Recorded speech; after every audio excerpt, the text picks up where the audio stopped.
Ayan guys, ipapakita ko lang sa inyo kung ano ba yung ulam natin for today's video. Ayan, so bumili ako ngayon ng isda. Ayan, 144.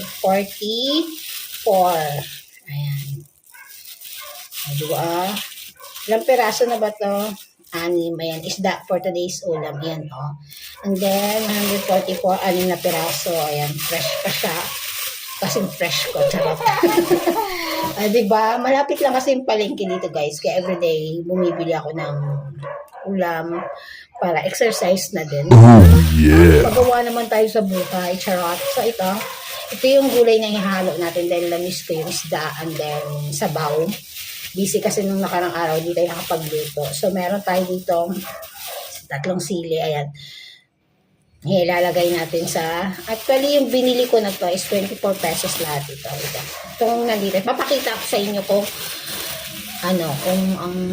ano ba yung worth 24 na ihalo natin sa isda. So ito, hindi ko na tinanong kung magkano yung, basta binayaran ko na lang 24 pesos. Basta alam ko dito is, itong kamote, 10 piso to eh. Alam ko, ayan, 10 piso, isang tali. Ayan, ihalo natin sa isda. And then, itong kamatis, 4 na peraso. Meron tayong sibuyas. 9 pesos daw to sabi ni ate kanina.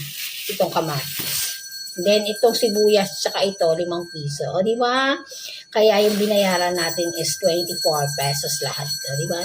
Laman ko din. So, thank you for watching. And yan yung mga tipid tips na ulam natin. Diba? Healthy na guys, kasi habang tumatanda ka, alam mo yun, yung karne hindi na siya hindi na siya maganda.